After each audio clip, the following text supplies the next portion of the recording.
C'est l'histoire d'un jeune débrouillard au pays qui décide d'aller en aventure à cause du manque de travail. Malgré les difficultés de la route, il réussit quand même à arriver en France sain et sauf, mais à cause des papiers il n'arrive pas alors à trouver un vrai travail. C'est ainsi qu'il dort dans la rue plusieurs mois. Un jour il rencontre une femme qui décide de l'aider, elle le cache chez elle plusieurs mois et à contrepartie il s'occupe de la maison et de sa nièce avec qui elle vivait. Le temps est passé et les deux sont tombés amoureux. 2 ans plus tard ils se sont mariés et cela a permis au jeune homme d'avoir ses papiers.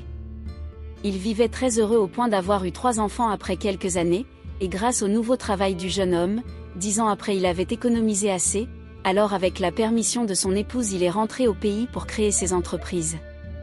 Tout roulait à merveille pour lui et son frère gérait cela à son absence, mais cela n'empêchait pas qu'il vienne constamment car il aimait aussi bien être avec ses parents, profiter de l'air du pays en partant constamment dans les boîtes de nuit. Pour lui aller en boîte de nuit le permettait de profiter aussi des jeunes belles filles car après ces années, il prétendait que son épouse devenait déjà vieille. Une nuit il fait la rencontre d'une jeune fille dans l'une de ses boîtes de nuit habituelles, tellement belle et propre qu'il n'arrive pas à résister. La jeune fille aussi ayant constaté qu'il est très riche, elle accepte ses avances en moins d'1 semaine.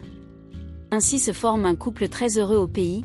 De temps en temps le monsieur retourne à l'étranger et dit à la fille qu'il va pour ses business sinon que c'est au pays qu'il reste.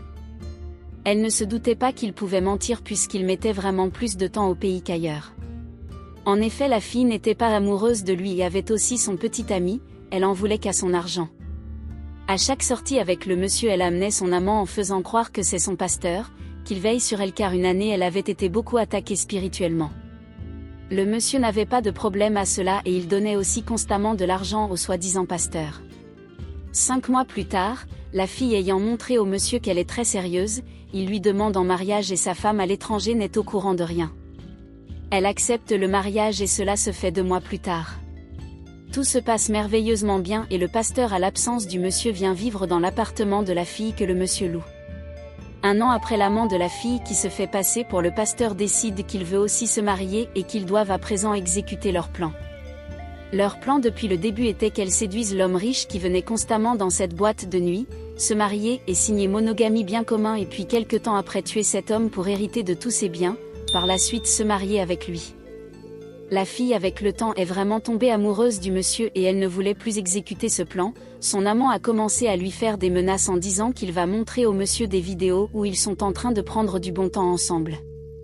Après insistance auprès de la fille et sachant qu'elle risque de perdre l'homme et l'argent, alors elle décide de choisir l'argent.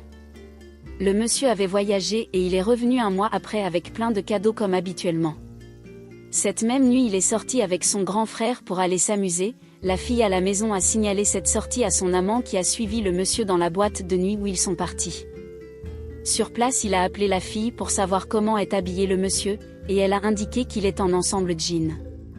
Il est entré dans la boîte de nuit pour vérifier si le monsieur est vraiment présent. De loin il a aperçu quelqu'un avec cette description et c'était le seul habillé ainsi, alors il est resté patienté pour attendre le bon moment pour réagir. 1 heure après il aperçoit la description sortie de la boîte de nuit pour répondre à un appel, il le suit immédiatement et à l'extérieur il le poignarde à mort et puis s'enfuit. Après les cris à l'extérieur, le monsieur sort aussi pour savoir ce qui se passe et constate que c'est son grand frère qui a été tué. En effet, les frères avaient presque le même vêtement, juste le dessus qui changeait.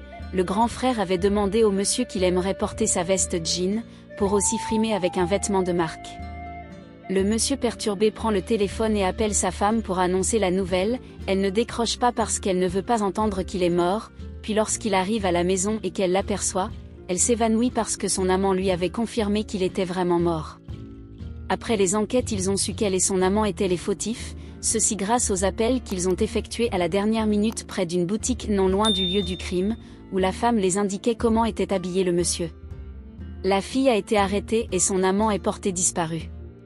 La femme du monsieur à l'étranger a finalement appris toute cette histoire mais a quand même pardonné à son mari, mais la famille du monsieur était toujours en colère car depuis le début ils n'étaient pas d'accord pour cette double vie, mais puisque c'est lui seul qui finançait, personne ne pouvait le tenir tête, même pas ses propres parents. Le monsieur se retrouve sans son seul frère et décide à présent de ne plus venir si constamment au pays. Fin. Quelle est la morale de cette histoire? Trouvez-vous que la femme du monsieur a bien réagi? On se retrouve une prochaine fois pour une nouvelle histoire.